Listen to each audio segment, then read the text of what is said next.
What's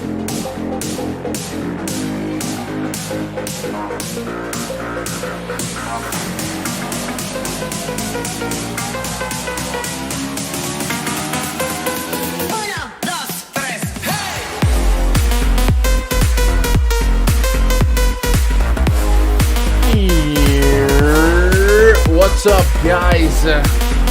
Happy Monday. It's the start of a brand new week, man. How are we doing? Guess what? Surprise guess.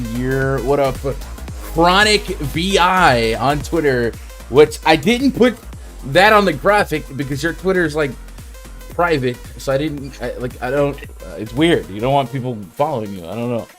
Yeah. So, just happy to be here, guys. What's up? It's been a long time, so let's get it. Let's get it. Awkward start there. Let me pop open the chat. What's up, chat? Happy Monday. We have got week 2 of the NBA regular season upon us, and we are still wrestling with what's real, what's not, who's good, who's not. But as we go slate to slate here, we're starting to see the sites guess along as well. Pricing starting to tighten up a little bit, so maybe ownership and fakeness start to disappear. We had a weird weekend where guys like Chris Duarte came in, slate at 6K, the next slate back under 4K. Looks like things are starting to normalize a little bit tonight, but the more things change, the more they stay the same. NBA still a game of news, and we have several bits and pieces floating throughout the day. We'll jump into the entire slate game by game as we get settled in here. But this is the shoot around, right? We're getting warmed up here. We're getting caught up. NFL in the books. It was a good weekend for me. Chronic. Sometimes we go through these slumps in DFS, and some slumps sting and hurt more than others. But I tell you what, this past week, one of my better weekends and better weeks in a while. Extremely profitable. I think I literally profited every NBA slate and not just made a little money. Every slate I was smashing it. Was it Friday? It was Saturday, where I had some questions about the Saturday main slate in terms of profitability. So I decided to, let's play some Showdown. I won 50K, Chronic. It tied for first in the 50K to first with 300 people. And then the main slate caught back up. The Paul George was my favorite play on that day, right? And when I'm seeing other guys drop 50, I'm like, wait a minute, I don't know if Paul George is gonna end up being what I need. But he ended up being what everyone needed. So it was one of those spots where I thought I was chasing losses, and then I'm double profiting. And then yesterday NFL main slate got me, but I went after that afternoon slate and positive again. So it's a really good week. There'll be great weeks in your DFS grind. There'll be bad weeks, but it's fun to have good weeks. And then it's also fun to have good weeks with other people. Especially in our Discord, right? Just seeing everyone pop, PrizePicks screenshots in the chat or Fanduel DraftKings screenshots in the chat. Chronic, you posted, was it NFL yesterday? Nice little come up. Yeah, so NFL, GPP life, right? We talk about the roller coaster that is being a GPP bro. I think I finished 9th in not the sharpshooter, whatever the $4 contest is there. So $4 into it was around 400 something. That was really, really nice. And then the Saturday that you were talking about, shout out to 17% on Paul George for getting me and Smeezy there, man. I think that was a top 20 finish on Saturday as well. So the last 2 days has been good for your boy. Yeah. What's up, live chat? What up, Blaze NBA 2K? Yo, I checked out that chat. Y'all into 2K, man. Go check out Blaze. I had to drop a sub. What up, Quinn? What up, Fish Fan? Chronic is bringing out the Raj haters in full force. What up, Lorenza, Darian, Desmond? Who else am I missing? Aunt Maurice. Young C says, I'm here. Time to start the stream. Says, what did he say? Finally, a black guy on the stream. Chronic for the culture. Hold up now. Hold up. People don't really. Me and Chronic ran this show for 2 years, right?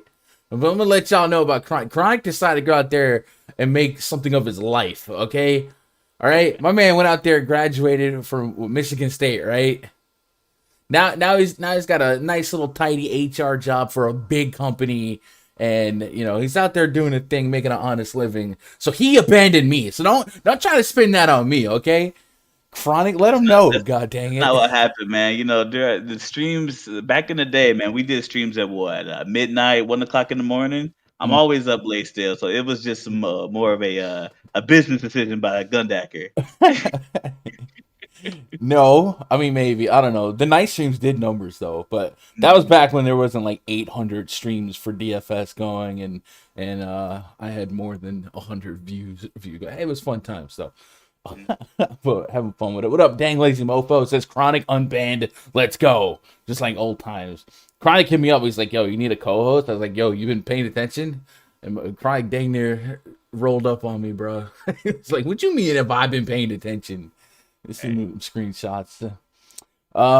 Anybody else I'm missing chat? Smeezy in chat to Logan. E made it happen. What's up, E made it? Solid DFS weekend. Thanks, my man. I'm glad to hear that. All right, I didn't miss nobody. Chat. You guys know the drill. If you're out there lurking, hit that sub button. Be part of the conversation, man. No egos here. We all about having a little fun. Tonight, Chronic, there are several games to chop up on the DraftKings slate. There are 4 players over 10K: Paul George, Kevin Durant, Giannis Antetokounmpo, and Nikola Jokic. It is a 1, 2, 3, 4, 5, 6, 7, 8, 9 game slate. So plenty of ways to zig when others are zagging. And then, of course, we are watching some news throughout the day to kind of get caught up on that. Let me go check out that Twitter feed. This morning, Nikola Vucevic was downgraded to questionable with an illness. Jeremy Grant also downgraded to questionable with an elbow. Jaylen Brown downgraded to, or Jaylen Brown listed as questionable with a knee injury. Al Horford listed as questionable with an adductor, not conditioning. Romeo Langford doubtful. Terry Rozier was ruled out. Big news there to adjust the potential upside and floor for cohorts LaMelo Ball, Gordon Hayward. PJ Washington questionable. LaMarcus Aldridge ruled out for rest. Bruce Brown calf probable. And Nerlens Noel, that's for tomorrow, is 50-50 to play. So there are definitely some impactful ins and outs potentially to kind of sway some usage rates, sway some minute projections, and then maybe sway some ownerships for our DFS grind. Let's go to the double. With Aldridge out tonight, what's up, Randy? With Aldridge out tonight, will Claxton pick up extra run? I definitely think that's a reasonable expectation here. The younger Claxton, Blake Griffin might also get a couple extra minutes. Maybe they ask him to run some center a little bit more, but I think the knee-jerk reaction would be to benefit Claxton. I put 25 minutes on Nick Claxton right now, and I would absolutely take that at a $3,600 price point, knowing his potential floor-to-ceiling outcome on that. When we run that, let me go to Cam Sam here and get ready for this breakdown. Let's minimize the not minimize, but let me lower the chat font. There's got to be a more efficient way to do this, but hey, when you produce and host your own show, sometimes you gotta be a little sloppy with it. Chronic, before we jump into these games, did you have that guy that you're just like, yep, this is my guy today, that I'm going to be leaning on heavily? Everyone else is just supplementing my Jokic or my Giannis shares today. Are you excited to load up on somebody specifically in the stud range? Yeah, definitely. Well, not in the stud range. So we're talking about a mid-range play here that I love. And you can just go back to the last game that these teams played just to see why. But Jonas Valanciunas, man, you put this man with 30 to 35 minutes on him versus Cat. He eats this dude alive. We know Cat hemorrhages points to opposing centers.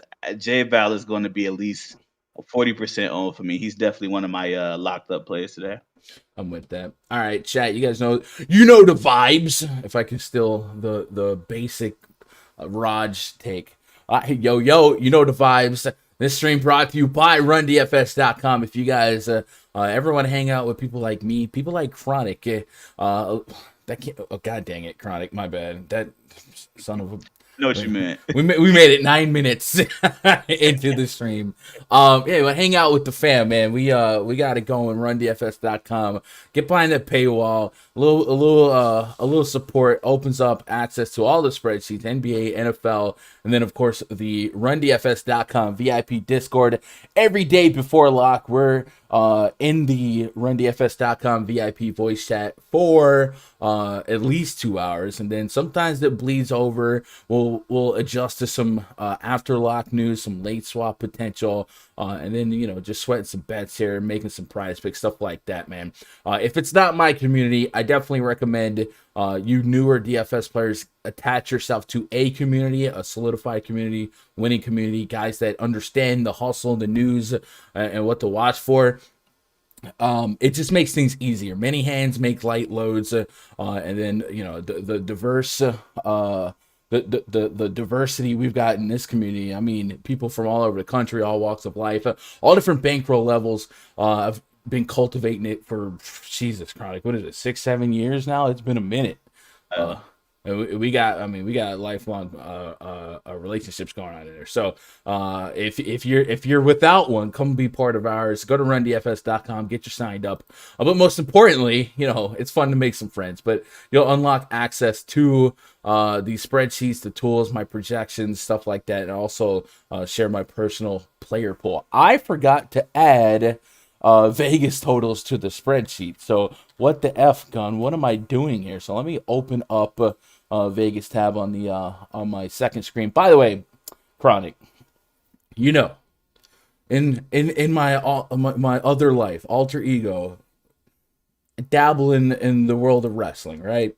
And lately I've been dabbling with more producing wrestling than actually being in the ring. Well, I had got this nice little setup. Obviously, I really do have this giant Kobe poster behind me. That's a real thing. That's not green screen. But I had more monitors set up, blah, blah, blah. But anyway, I had to take one of my monitors to a show. And in the transfer back, I broke the monitor. So I have yet to replace it, right? I'm looking on this desk. We got the PS5 that, somebody sold me for more than face value. we got monitors. But instead of like replacing this monitor, I have this giant TV as my second screen. And for live streams, a little bit uncomfortable. Like I know I need to get an elbow, put it above here. But I had this problem spending money on myself. So after last week's like really, really good week, I was thinking about going ahead and celebrating by buying a monitor. So chat, I need you guys to force me to do that. So maybe if we get to 70 likes today, that'll be the goal. If you guys reward me with 70 likes, I'll reward myself with the new monitor. So instead of me breaking my neck on stream, I could just do this. Look up, and then it's a little bit more natural, easy on the eyes, right? Desmond says Chronic resembles Keith Lee. Keith Bearcat Lee. I can see that. I've met Keith a few times, man, and I can see that. I can see that. Neither one of them I would want to fight, right? J Val's a monster, says Aunt Maurice. Quinn says grinding DFS since 2014, man. We've been in these streets for a hot minute. But yeah, get into RunDFS.com and have some fun with us. Hit that thumbs up, chat. Let's get it going. Open up the Vegas odds here. First game I want to talk about, the Milwaukee Bucks at the Indiana Pacers. We have a 230 total, and Milwaukee favored by just 2. The Pacers have been part of a couple of dog fights lately, a couple of overtime games here.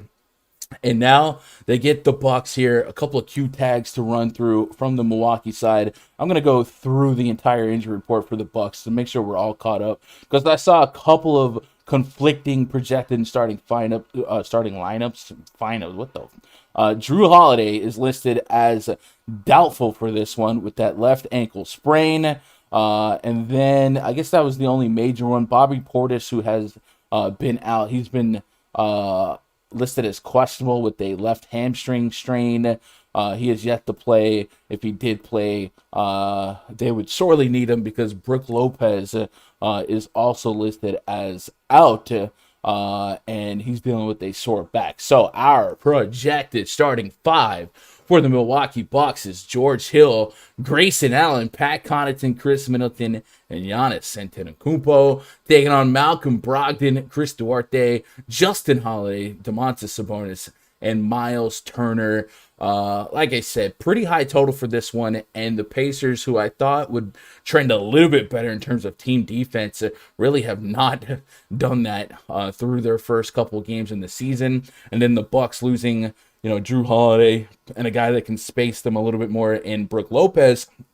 We've seen a similar lineup, go against Miami and struggle. So I definitely could see this game leaning more towards the offense than the defense. And there are some opportunities here. 10.4K for Giannis Antetokounmpo comes in pretty light, in my opinion. If I go look at my player projections, Giannis came in as the highest raw point scorer on the slate. And that's significant considering he's not the highest a price player on the slate. So I've already got to be interested in playing quite a bit of Giannis. I could talk myself into maybe a little Chris Middleton. Guys we've been leaning on for value, Jordan Juarez, Grayson Allen, Pat Connaughton, they did all experience a little bit of an increase in price point, right? Going from closer to 4K to 46, 4,700. So 25-ish is kind of the benchmark for those guys that can absolutely pull it off in this matchup. But you don't feel like the decision has as little pressure as it has had in the past couple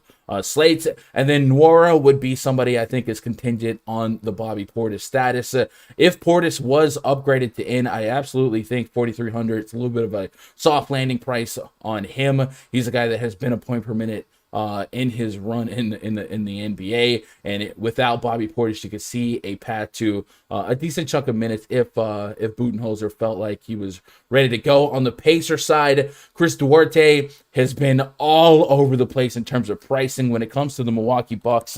What I really like targeting historically have been guys that can chuck the three. The Bucks give up amongst the most points per game via the three ball. If you dig back to last season, Duarte has shot 7 or more shots from behind the arc. You had to put a little bit of an asterisk behind that. The last 2 games did go to overtime, but you can still see that they've been leaning on him for high minutes and high shot attempts.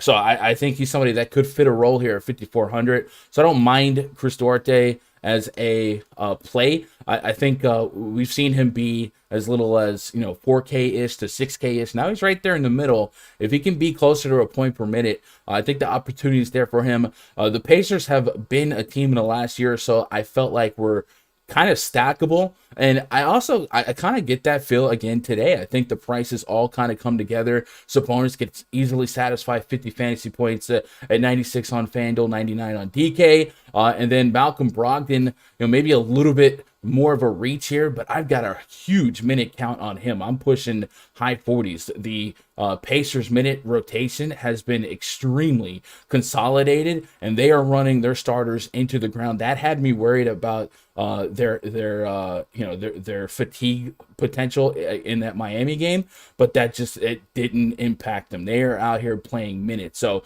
if you can scoop up this many minutes from a team and really only one guy's over 8K on DK, I do think you wouldn't. I wouldn't force my opto not to. I would say I wouldn't want more than 3 players from a team. But I do think if you had 3 Pacers in your team, I could understand the range of outcomes where Sabonis gets 50, Miles Turner pays off a mid 35. He's another guy that will shoot some threes. Duarte could pay off 54, and then Malcolm Brogdon, a little bit of do it all kind of guy, maybe a little extra pep in his step playing against his former team. A little bit long-winded there, Chronic, but rarely is the first game one of my favorite games to target. What do you know at this one? I think I'm going to be extremely exposed to this one. I could see myself with a lot of Pacers in short and big formats, but I do think the Bucks have a little bit more questions surrounding them. I think once I get past Giannis, the volatility is a little bit higher than I want it to be. Do you have any leans past Giannis to fill out your player pool? Yeah. So what if I told you that this is the second highest OU on the slate, right? You think about Mhm. a Pacer game, you're just like, what? The grinded out Indiana Pacers. But like you said, the minute cap on those guys is going crazy right now. On the Buck side of the ball, I really only looking at Giannis there. At 10-4, he's projecting really well. Like you said, his ceiling projection is also really high today. You think about who's going to be checking him, right? He's going to be Sabonis. He's going to be Miles Turner. I'll be worried about playing Miles Turner. He's slap happy, extremely slap happy. I could definitely see Giannis getting him into some foul trouble there. I'm not the biggest fan of Chris Middleton. I have a vendetta against that man. I just can't play him. So yeah, I think Giannis on the Bucks side is as far as I would go. Even with their offensive rating, the team is projected to do well, but good luck trying to figure out who to go to with there. Like you said about Bobby Portis, if it shakes out that Brook Lopez, well, he is out, and Portis is in, then maybe I can go there. I know you were on Nwara a couple of times so far this season. I can see that as well, but I don't know if I will going to get there. I don't think value is going to be a problem in this slate. On the Pacer side, can we talk about Malcolm Brogdon a little bit? Mhm. We were talking about, you had mentioned that just historically the last couple of years, I think since Coach Bud has been the Bucks coach, their defensive scheme really just gives up threes. He's chucking, he's not making them though. I think last game he was 0-7. The game before that, like 2 for 8 or something like that. So he's definitely putting up shots. But like you said, his peripheral game is so crazy right now. He's averaging 21, 5-5 or 6-6 or something close to that.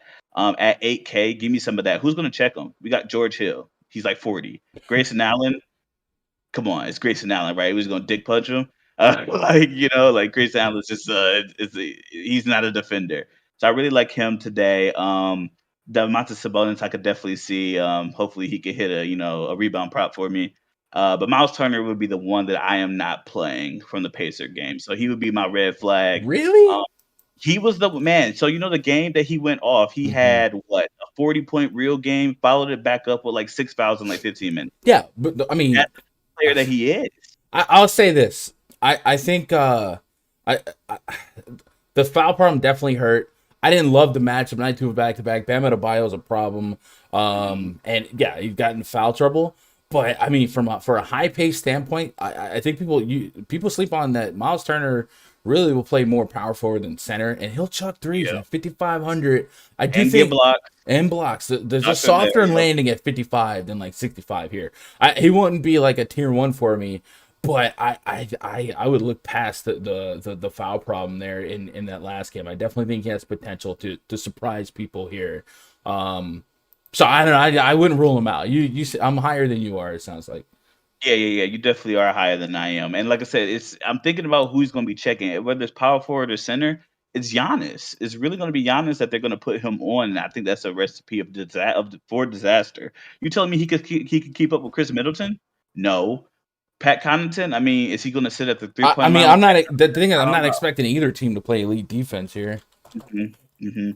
I Let's. could just definitely see him reaching in a couple times. Giannis gonna be going to the line a couple times in this game, so I think he's in for a long night. All right. Well, I'm gonna let you win this one. The last four games of Miles Turner against the Bucks, he has scored under 30, three or four of them, including his last game, 13 DQP, 23 minutes. Was it a foul problem game? No, 2-4-1. He just hadn't been getting it done. But I'm a little, I don't know. I guess maybe I should dial it back a little bit on Miles Turner. Maybe not a ton of blocks to be had in this one either. It really Um, depends on how long he's gonna be out there, right? So if I'm thinking mhm. fouls is the reason that's gonna be an issue, but if you're saying, hey, their coach is running an 8-man rotation, so he should be out there, then I won't fight you either way. Yeah.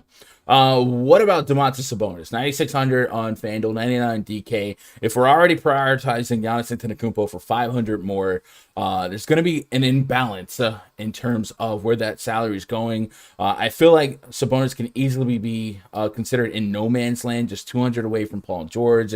Katie's 300 away. You're just not going to have that disposable salary more often than not for Sabonis, and I wonder if he becomes under owned just because of that. You're backed into a financial corner there, and he could easily drop 50 plus here. And there were times I believe last season where I was a little bit worried about Sabonis going off against the Bucks because generally speaking they were when they're full strength, full rebound. full health team. It's a hard team to rebound against. But Sabonis went out there and had some ceiling games, 59 on February 3rd. I do think that the more median range of outcome is probably closer to high 40s. And maybe that rules him out here. But if we can get that ownership down to under 15%, the minutes are there for this guy's point per minute production. My soft minute projection on him was 37 with 54 Fanduel fantasy points, 50 DraftKings points. How much of a priority do you think Sabonis becomes for you, or is he just getting lost in the sauce by default?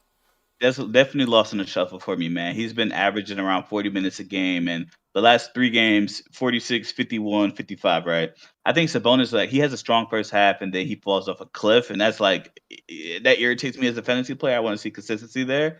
While, watching these games. My problem with Sabonis is the defensive stats. He got 4 steals last game, 17 and 12, and still didn't reach 50. That bothers me. He's not really getting the stocks for me. I think I'm gonna take my money elsewhere.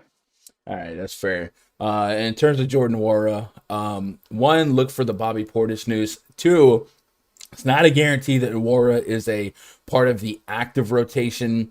Not, I don't say active. He's not a heavy part of the active rotation. He'll get some minutes with the normal starters, or not the normal starters, but the normal rotation. But maybe don't expect as many minutes as he got 2 games ago. Let me pull up the Milwaukee last couple games here. I've been using add more funds here, so I'm still trying to get acclimated to their rotation here. But looking at the last couple games for the Bucks in terms of minute rotation, if you look at Jordan Nwora, he played all of the fourth quarter in a blowout, basically. Well, over half the fourth quarter in a blowout. It was basically part of the mop-up duty.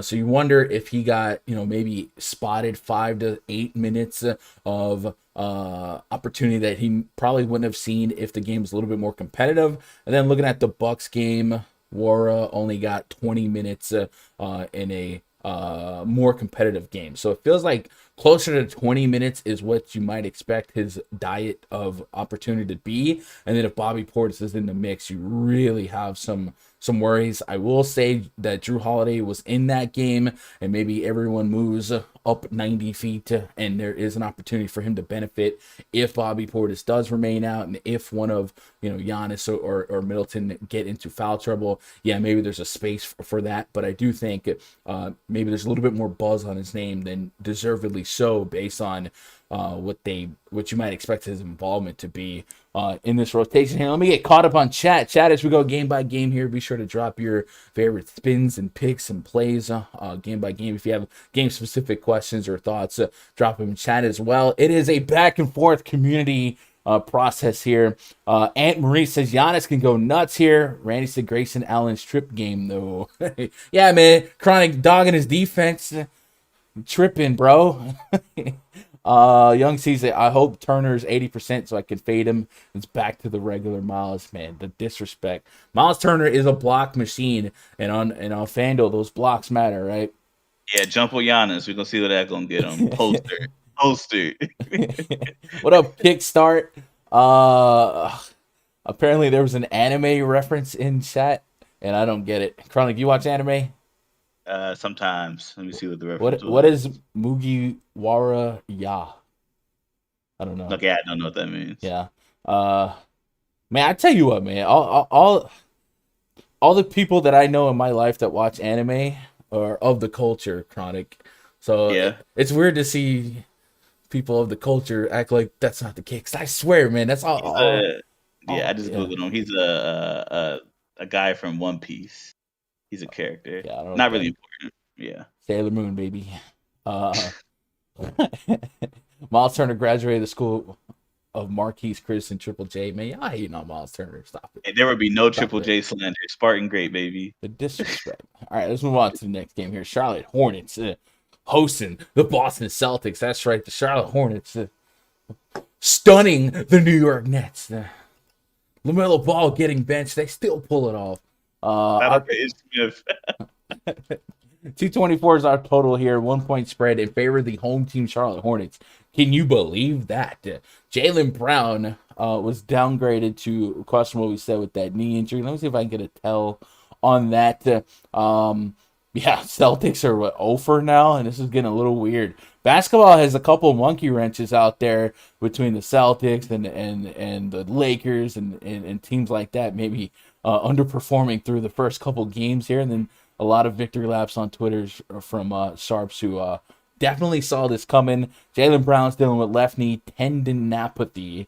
It's listed as questionable. So being that he's been closer out than in the last couple games, we might prepare for him to be out here, but I'm not going to over speculate. You guys know my normal feel on the Celtics game to game is I hate this team from a fantasy standpoint because normally they're going to be pretty balanced on a Brad Stevens rotation. But if you do have an opportunity to pull out a couple names here, so like today, if we were able to pull out a Jaylen Brown and an Al Horford, I definitely would open my eyes a little bit more to a sub 9K Jason Tatum on DK. But for now, the projected starting five for the Celtics, Marcus Smart, Jaylen Brown, Jason Tatum, Al Horford, the Time Lord, Robert Williams taking on LaMelo Ball, Kelly Oubre Jr., Gordon Hayward, Miles Bridges, and Mason Plumlee at 224 total. 1 point spread in favor of the home team, Charlotte Hornets, which is just incredible to say.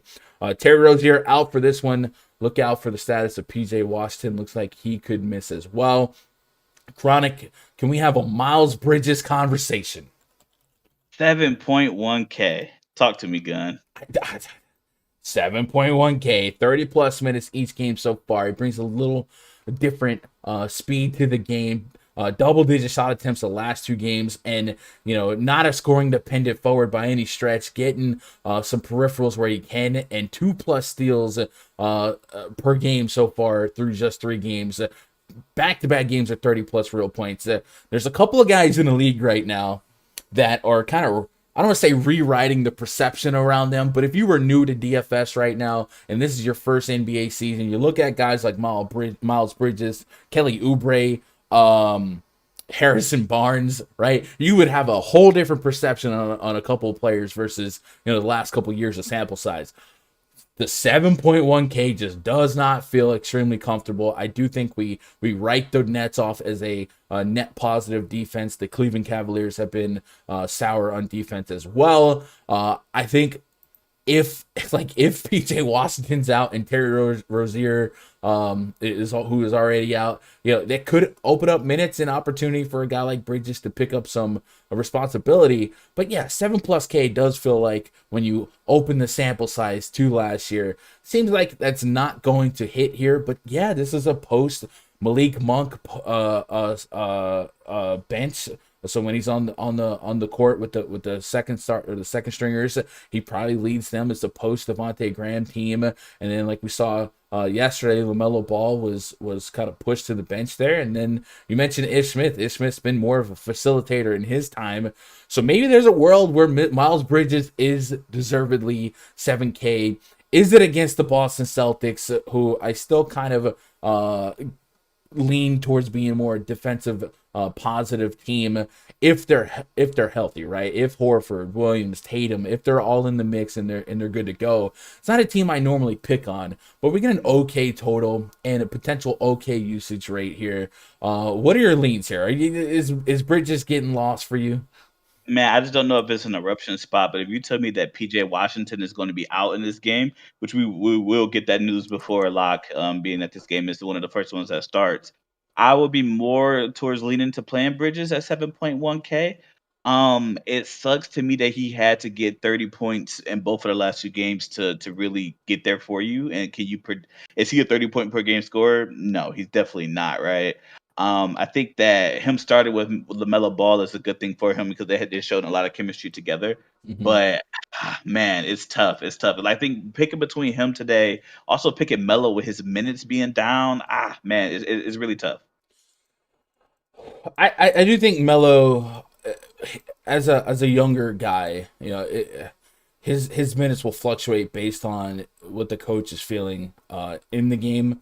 In terms of, is he trying to force dumb passes for highlight reels, stuff like that. I think yesterday was a scenario where we saw, all right, let's have Ish Smith out here run some of this and let Melo watch and learn. So I think they'll come up. I still only like soft project him for 30-ish minutes, but the usage without Terry Rozier will be through the roof. And then as a high peripheral guy, I don't know how many slates would I have not have a sub 8K LaMelo Ball without Terry Rozier, at least exposure to. And I think tonight's one of those spots where I have to truly gauge what the number is for me. Looking at the Charlotte Hornets through the first couple games, when you take just Terry Rozier off using the NBA Wowie tool from Add More Funds, if you guys want to check this out, link in the chat. The usage rate is pretty even. Gordon Hayward's at 25%. Miles Bridges around 23%, Kelly Oubre 22%. Like there's a lot of 20%ers, but the point per minutes have so far gone to LaMelo Ball, almost 1.7 fantasy points per minute, and then Miles Bridges at 1.32. Obviously, 1.7 is likely unsustainable here, but it's giving you a hint of what his potential can be without Rozier on the court, and when the responsibility is in his hands. And as a do-it-all kind of guy, I gotta get to some LaMelo, but I am in love with some of these top tier, top price guys, and we've talked about this for the Sabonis impact on his 9.9K. But I'm still a sucker for Paul George without Kawhi. He's been winning me money. Kevin Durant's in a good spot. Giannis is in a huge spot. I would like if Giannis, he's 10.4K right now. If Giannis was 11.5K, I would still probably get to an aggressive amount of Giannis Antetokounmpo. So because I'm that enamored with the high price guys, I do wonder if that's going to disable me from getting to some of these 8K-ish area guys, not just the Sabonis, but guys a little bit cheaper. And LaMelo is something that I'm going to wrestle with. I think no matter what, I'm going to have to get to a minimum tier 3 exposure to him, but I'm in on that. And then Kelly Oubre is kind of an interesting price point, under 6K. Had an Oubre conversation in the Discord a couple days back. It's easy to remember the average Oubre, the below than average fantasy output from Oubre last year, getting lost in the sauce for the Warriors. But so far in his Hornets stint, there's been double-digit shot attempts and a couple peripherals. I think 57 is a little bit too expensive for my median expectation for him, but I would say in a deep field tournament, there's not a 0% range of outcome that he kind of gets there for me. And then how about some revenge Gordon Hayward on the south side of 7K, going back to that on-off court tool. Hayward had a 25% usage. That's just this season. When we dial that back to last year, Hayward is also a beneficiary in much deeper minute sample size in terms of sustaining a high level of usage, and I'll quickly reflect that. Putting Rozier off, but also putting guys like Devontae Graham off, and then remember, no Malik Monk. Hayward has been a high PPM type of guy. So if you maybe goldfish memory his output here, and then appreciate the sub 7K price point, I think Hayward could be a quasi sneaky play. Going back to last, I pulled back the calendar to last year to elongate on some sample size of no Rozier, no Devontae Graham. Melo's at probably a more realistic 1.2 fantasy point per minute, and Hayward is still over a fantasy point per minute, but a 27% usage. So maybe that seesaw can balance out a little bit and go his way. Any sub 7K Hayward interest before we go to the Celtics side?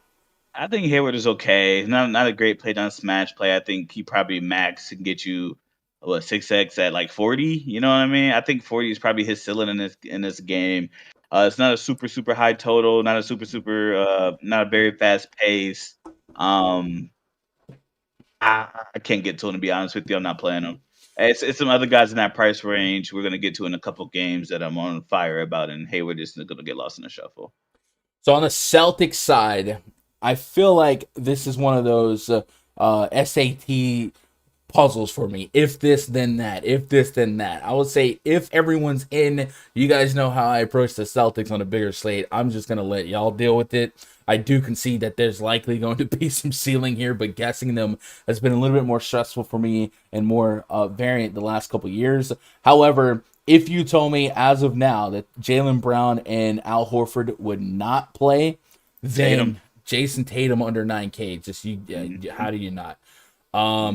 Yeah, so let's play with that thought process. If Horford and Brown, and really it's not even like a Horford, yeah, but like if Jaylen Brown's out, like that's all we need to really gravitate towards a high level of sub 9K Tatum on DK, right? Yeah, definitely. You play Tatum. I'm not saying that you need to have 40% of them, 50% of them. You play him. But you, I'm gonna just say this real quick. Do not play Josh Richardson. I made that mistake yesterday, and he gave me a smooth like 14, I think it was. Do not play Josh Richardson. I had like 40% of them yesterday. Killed me. Or 2 days ago. I forgot when the last time they played. But yeah, killed me. I'm not gonna give up on J Rich just yet, but I would never He's a have 40. I would never have 40%. bro. It's the opto, bro. It's the opto, bro. You are how the kids say wildin' if you have 50% of Tatum. Anyway, let me put Tatum on, take off Jaylen Brown, Kemba Walker the last couple years, or the last year, right? Just kind of give you a visual here. Jason Tatum sustains a 35% usage rate in 862 minutes of sample size, 1.37 DraftKings points per minute. I think a lot of people think about that Knicks game and how he didn't get there in double overtime, but they really sleep on the fact that my man was chucking 30 shot attempts and then against Houston, 20 plus shot attempts. Jason Tatum is viable almost no matter what, but I feel a whole lot more comfortable if you take out Jaylen Brown once again. I would say this, Chronic, if, and this might come back to bite me, but if Jaylen Brown's out, then let's go home. Yo, damn Ron. Okay, this guy. Damn Ron with the super chat. 199. What's the ceiling on these nuts? All right. Good one. But appreciate, yo, chat. $2 for a can of Bang. That's why the 199 is special. Jason Tatum would probably be a tier 1 for me right now against the Charlotte Hornets if you told me Brown's out. That's all I'm gonna say. That's all I'm gonna say. No pushback from me. I think that's a good call. Ceiling is the roof. Yo, Darian is on delay, right? Randy says Horford played 30 minutes yesterday, assuming he's out tonight. Going to give Grant Williams 3.7K a shot. Grant Williams is one of those usual just getting his cardio in type of guys. He really did get there against the Knicks. But I think the usual outcome is a little bit less than stellar. But I don't hate the call. I do think if you're looking for value against the Charlotte Hornets front court, yeah, I would not push back against a sub 4K Grant Williams. I'd be more excited about the ceiling on a Robert Williams. He's 6K. I do think 40 plus is a range of outcomes for him. But yeah, I don't think that's a bad call, especially considering Horford's elder statesman situation, already dealing with some conditioning.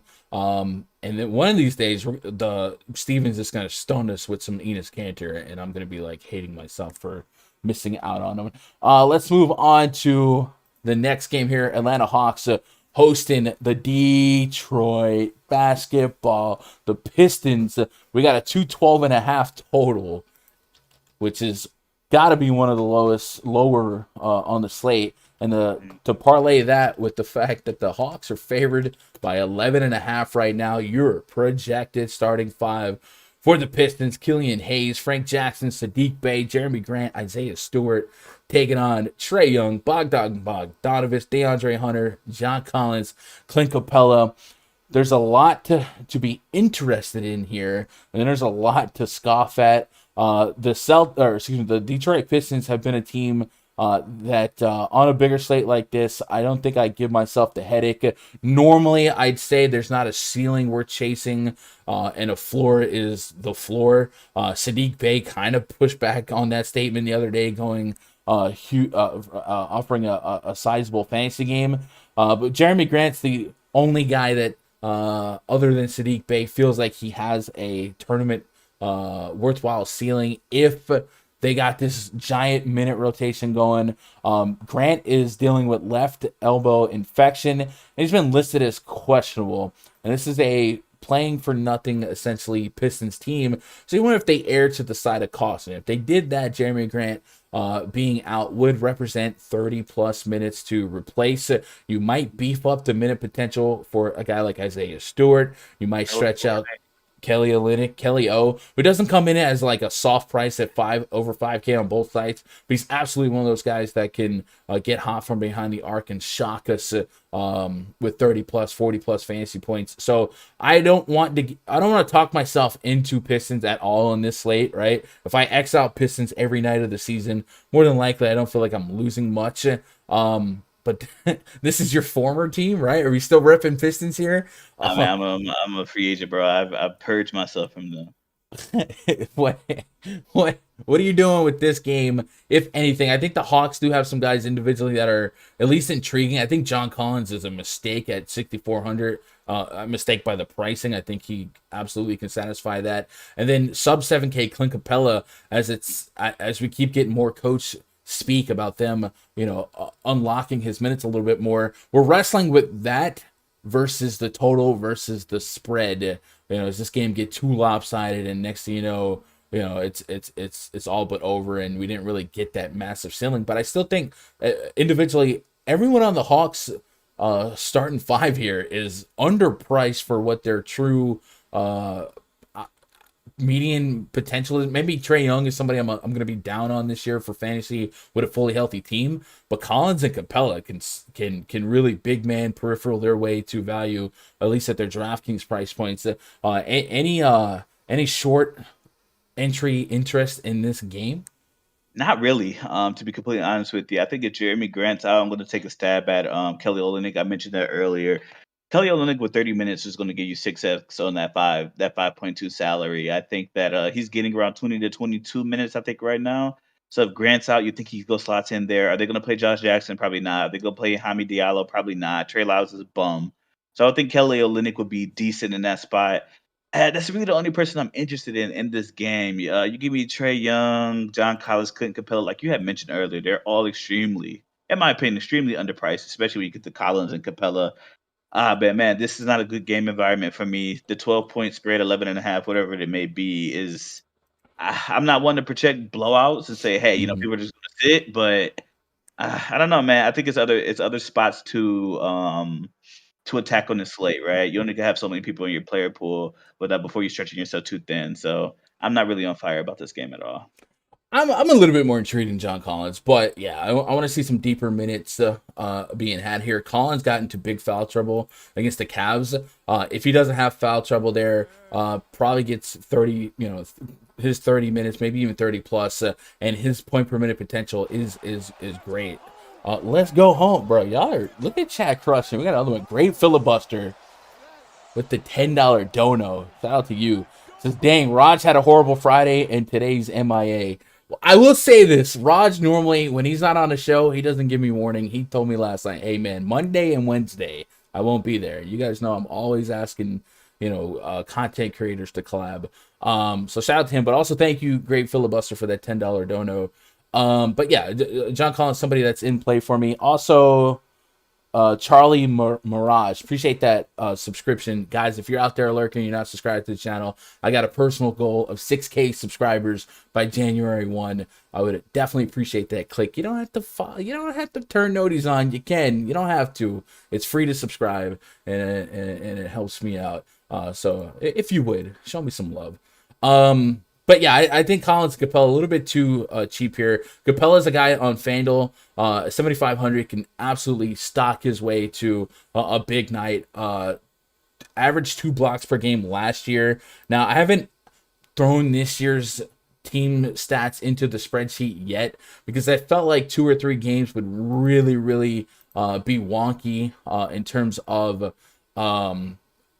some stuff over projecting, under projecting. But last year, on a team that's pretty much the same here, the Detroit Pistons allowed the 4th most blocks per game, and that's right up Clint Capella's alley. So might be a fun pocket play to stash there. Not really interested in anyone outside the Pistons. If Grant got rolled out, I wouldn't push back on you personally if you had some Sadiq Bey, some Kelly Olynyk, or Isaiah Stewart, but I'm probably not personally getting there. I still got too deep of a minute rotation on this big of a slate for me to be too confident in. So let me get caught up on chat here. Maybe we got to speed up. We got to find a couple games to punt and not be. The next one. Yeah, the next one's pretty big, right?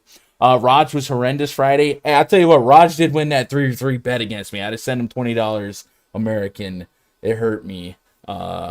Shea Gilgeous-Alexander did me no favors. I only lost by 10 though because Christian Wood left the planet. What's up, Encore? Quinn says if Jeremy Grant gets rolled out, someone on the Pistons has to exceed value. Since they're all cheap, you would think so. Gil says, are you still only playing NBA on FanDuel? No, I'm everywhere. FanDuel essentially, FanDuel has made their product a lot more similar to DK. So I've been doing my best to play everywhere, Yahoo included, and then of course PrizePicks. But no, I'm not exclusive personally to any one side. I play where we play. Some days pricing will seem softer or better on some sites than others, so I gravitate towards that. But no, I don't think I've ever only been a FanDuel player. I've definitely preferred FanDuel in the past, but I've always been on every site. DK only, baby. Without Gun, I wouldn't be able to afford my hooker addiction, man. Wait, hey, we out here supporting single moms apparently. Let's move on to the next game. God dang it, Miami Heat hosting the Orlando Magic. Chronic, I'll play a game here since I don't have totals and spreads up yet. Unless you have already looked at. Maybe guess a total and guess a spread. Looked already. Okay, well I haven't, so I'm gonna guess 218 minus 13.5. You'll be disappointed. We've got 210.5 minus 13. Well, I wasn't that far on the spread, huh? The OU on this game is terrible, right? Yeah, it's bad. Minus 13 though for the Heat. All right, well, at least I had the spread going. Orlando Magic projects starting 5. Cole Anthony, Jalen Suggs, Franz Wagner, Wendell Carter Jr., Mo Bamba. He's got hoes calling, Chronic. Up against Kyle Lowry, Duncan Robinson, Jimmy G, Buckets, PJ Tucker, and Bam Adebayo. Yeah, very low total here. Extremely lopsided spread. Yesterday I did not play NBA, kind of the day off after NFL locked, but I did kind of track some scores here. And Chronic, I don't know if you played, but Jalen Suggs, I mean not Jalen Suggs, Cole Anthony had himself a game. Yeah, he left the planet. 6,200. Was that an outlier performance for him to have 16 rebounds and assists are probably there, but 16 rebounds against the Knicks? Holy cow. A huge game for him. That's insustainable, right? Sarcasm. Yeah. So like knee-jerk reaction here. Like I said, we shorten up some of these game-by-game breakdowns. We throw this game in the bucket, hit the X, and move on, or are you interested? Terrence Ross also had a crazy fourth quarter in that game as well. Is there anything worth gravitating towards here on either side to feel like you're making a good process move? Yeah, just really quick, and then I think there's a couple value plays here. Franz Wagner at 4-4, you got him projected for 32 points. I think that's going to be interesting as a little bit of a value play there for some salary relief. And also Tyler Hero, 6.4, right? He's been going off, especially with if dump truck Kyle Lowry is sidelined today. I think that, and without Victor Oladipo, they're looking for a secondary playmaker outside of Jimmy Butler there, right? Who else can create on that team? It's Tyler Hero. And he also thinks that he's on the same, planet as Trae Young. So with that being said, I think Tyler Hero is going to be a decent play today too, but I wouldn't get too crazy about this. People like Jimmy Butler without Kyle Lowry, but if you're telling me that Jason Tatum's $100 cheaper, I mean more expensive, I'm taking Jason Tatum all day. That's all I really got to say about this one. Yeah, the Heat. So Adebayo was crushing it in regulation, but Jimmy Butler really kind of got bailed out for me because I had a lot of Jimmy Butler on that slate without Lowry, and it took overtime for him to really satisfy his price point. And at this price, at this range, I'm with you on the Tatum lean. If Jaylen Brown is out, Kyle Lowry still dealing with a left ankle sprain. Quote, we have to see how he feels after the flight and get back to Miami, and we'll go from there. That was a quote from Eric Spoelstra. So look out for his status Definitely feels like a winnable game with or without him. So if I'm a coach or a team organization, I probably err on the side of caution. And then I would be in agreement with you on Tyler Hero. I don't know how much on an average game, average pace, average carpentry skills, Tyler Hero gets me at 6,400. Like how often he breaks the slate at that price point. Again, overtime against the Pacers, a much more competitive game, really did help out. So yeah, I'm probably He had leaning. 30 and 10 boards. What the hell? What is happening with Yeah. rebounds right now? He can't get those rebounds if Cole Anthony's in the game, bro. It's just Between simple. that, Cole Anthony, I don't know if you've noticed, but Steph Curry is averaging like 8 a game. Like, what's going on? Cole Anthony's still cheap on FanDuel. The field would be on him, says Quinn Williams. The Magic have some value plays. You think the field's gonna be maybe? I'm if there's one thing I'm bad at, it's guessing the NBA field. Game locked up, man. They're out there, especially on FanDuel. He's a sub 5K. Yeah. All right, let's move on to the next game here. Keep it moving. Washington Wizards taking on the Brooklyn Nets.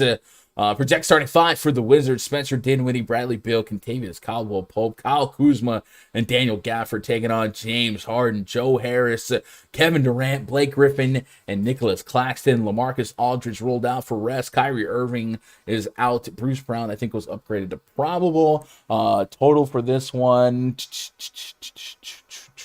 3.5 is what I'm saying. Yeah, 228.5, 6.5 point spread in favor of is it the winless Nets? They got one win. They got one. So Dinwiddie revenge game 7K. Now, is it fair to maybe expect Dinwiddie's price to be an overcorrection based on his production in the last game without Bradley Beal, or 7K appropriate? I don't think there's a wrong answer here because it's reasonable to kind of guess that his involvement in his role with this team is going to be great. 7K feels a little bit uncomfortable, and it's within a stone's throw of some guys like Malcolm Brogdon, who we know have a big peripheral floor. So I would assume that if Bradley Beal did play this game, I would be a little less excited about getting to 7K. Spencer Dinwiddie. Let me pull up the injury report. Bradley Beal had a left hip, or I think it was a right hip contusion, and he practiced limited. I think the coach said that he's expected to play. Okay. I mean, I'm expecting him to play, so that's going to have me a little bit down on your boy Spencer. My boy. You once tweeted at me, bro. We're best friends. Yeah. I was talking. So he played a game against the Hawks, and there was some promotion about the Hawks. If a player missed 2 free throws in a row, that you get like a free chicken sandwich or something. And he went to the free throw line and he missed one. And then so the crowd started buzzing about the potential of free chicken sandwich. It was like deep in the fourth quarter. Mm-hmm. And he purposely missed the second one for the opposing. Yeah, I tweeted. I was like, man, that was cool. My man purposely missed 2 free throws so Atlanta could get some free chicken. And so then he replied to me. He's like, just for the record, let me see. He said, just for the record, I didn't miss the first one on purpose. Here it is. I'll pull it on the screen on Twitter. I said Spencer Dinwiddie purposely misses a pair of free throws so the squad can eat free Chick-fil-A. What a goat. And he said, just for transparency, I smoked the first one, then said F it for the second one. I said, man, that's my dog, right? He's out there getting chicken for the people. So what a lovable guy Spencer Dinwiddie. Feed the fam, man. We love to see it. Anyway, let's talk about the Brooklyn Nets having to right the ship here. LaMarcus Aldridge is out. This front court, we get a little bit of higher predictive value in terms of minutes to be projected. Blake Griffin, Nick Claxton, Paul Millsap in the mix. Claxton's probably my favorite points per dollar. Young gun can handle minutes on a back-to-back. 3,600, really, really low price point. I would assume that price point will also be attached to an elevated amount of ownership. But I mean, how do I not enjoy the spot for him? And then Kevin Durant and James Harden, for what we know them to be, they could be dueling 50 bombs in their own right, but also one or the other could absolutely rise to the occasion. I tend to lean more towards KD. When you run the numbers to the beginning of last year with both Harden and KD on, with Kyrie off, KD's the guy that benefits from a fantasy standpoint in terms of sustaining a higher points per minute. So KD's kind of my lean there. But what are you doing with this game? If Bradley Beal's in, and the information that we know, do you lock in Claxton in 20 lineups? What's going to be your approach? Yeah, I think Claxton's a really, really interesting spot there at 3.6, 3.9 on FanDuel, especially if you tell me we already know that Aldridge is out, right? Yeah, Is this anybody else like Millsap is gonna get put him on the bench maybe? That doesn't scare me at all. And then who's he going against? Gafford, Kuzma, yeah, and Montrezl Harrell, who doesn't play defense. Yeah, definitely sign me up for some Nick Claxton there. I think. Hear me out. Hear me out. I think I'm full fading James Harden. He's not playing well. I don't know if it's because of the free throw rule that he's not getting those free points. But when's the last time James Harden hit value or basically exploded? He hasn't hit 50 yet this season. And at 9.5K, if you're in a what do you call it, GPP, that's what you need, right? yeah. I think I'm full fading him, man. Until he gonna have to burn me once for me to start playing him again. He's just. Yeah, I was watching the end of the game, the last game, the press conference, and he knows he's playing bad. He said, "I gotta play better." That's the reason why they're losing, especially without Kyrie. So, that's a little bit of a narrative there, right? That you think, okay, maybe he plays better, but I don't think so. Not yet. I need to see it first. Question to you: do you play Brad Beal against if he's playing? Is he's healthy? He's 9.2K. He doesn't have Russell Westbrook. Who else is taking shots from him other than Dinwiddie? And look at Uh, the Nets, right? The Nets don't play defense. right. I think that could be an incredible opportunity. I do think Kuzma will pick up some shots here, but yeah, he should easily lead the team in shots. And normally you feel like for a Washington Wizards game to be competitive against a good offense, Bradley Beal's got to offer over 30 real points. He averaged 31.3 points per game last season. So I think that's an interesting spin here. Maybe a good run back to a Durant. In my early builds, I have that price range. Is so hard to get to. If I'm anticipating Brown being out, I'm gonna ride ownership on Jason Tatum. I do have a high infatuation with the 10K guys, so I do wonder where he lands as usually a more scoring dependent player, right? I need that 30 plus real points, but yeah, I'm in agreement with that. If you want to, like, if you want your Harden and KD to kind of hit their ceilings, it probably correlates well with a strong game out of Bradley Beal. So I don't hate that. I don't know that if that's reflected in my personal ownership, but I think that's an incredible tournament play if he's in. Yeah, he has to go off though, right? He needs. I'll be honest with you. He needs around 27 real points to remotely hit value. The peripherals just haven't been there this season. To be fair, Raptors, Knicks, Raptors, right, which are the last three games. But scoring 5 and 7, I know he was hurt, especially that game when he played only 9 minutes against New York. Mhm. Man, it's tough. That'll kill you. That you might as well close out at that point.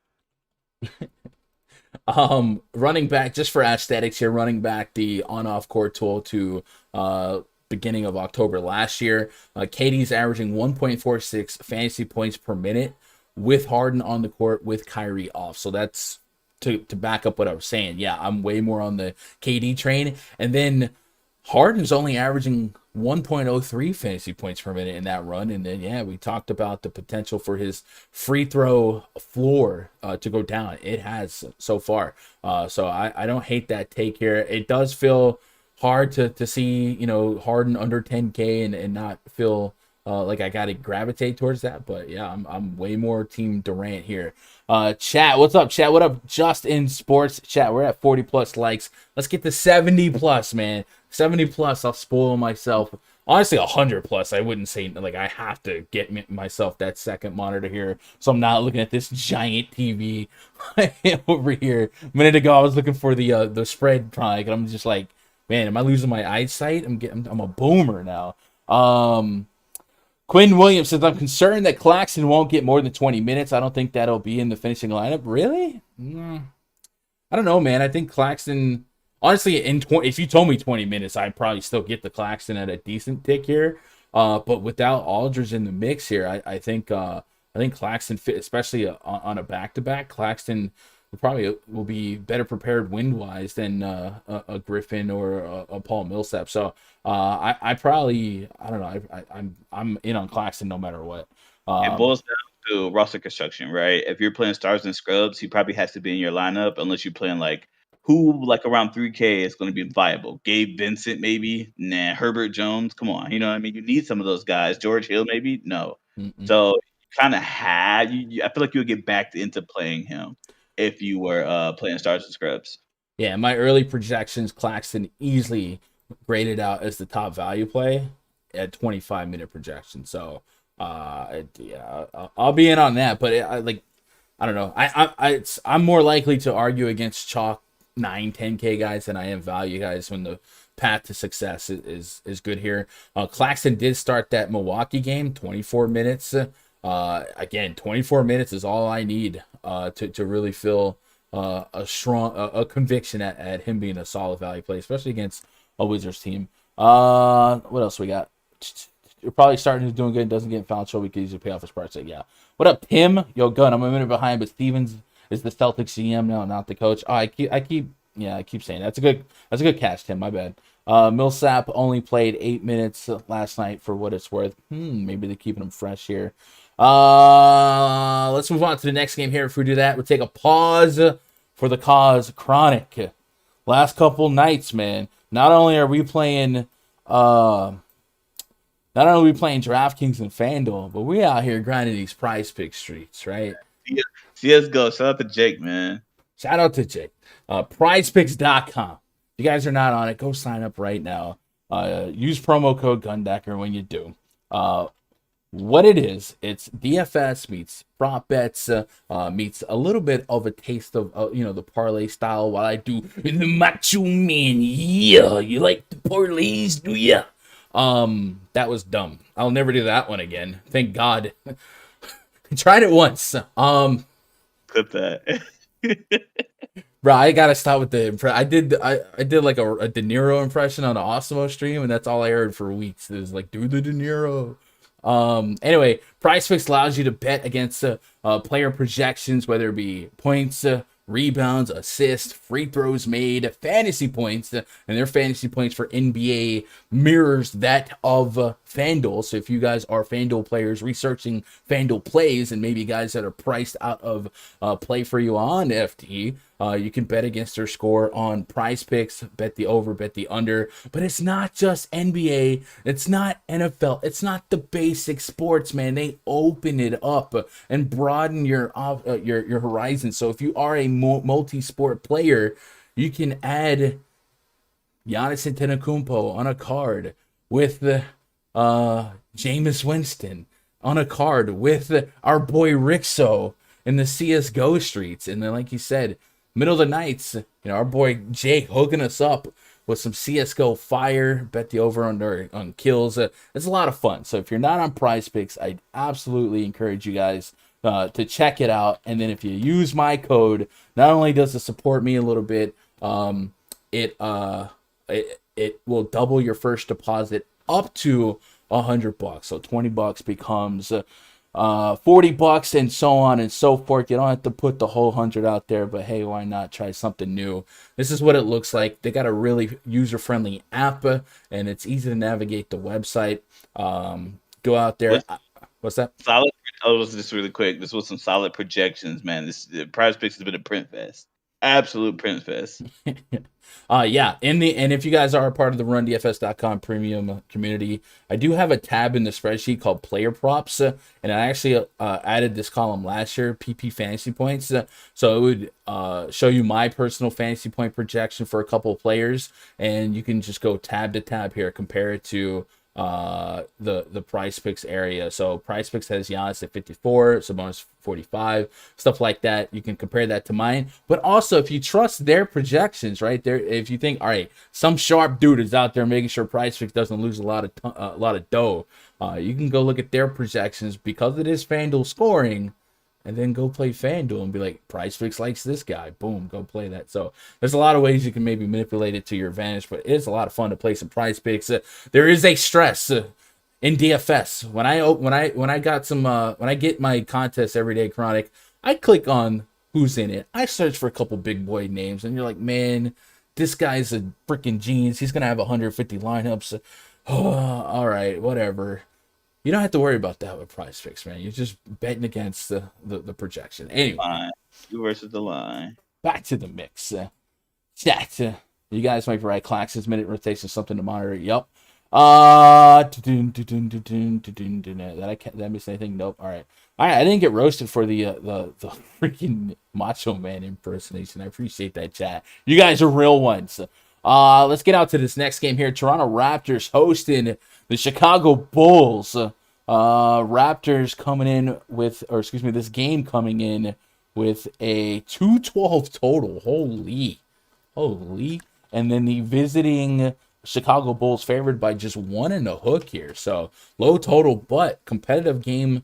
Is it a back-to-back, not back-to-back, but didn't these two teams just play the other day, or is my mind deceiving me? No, my mind's deceiving me. All right.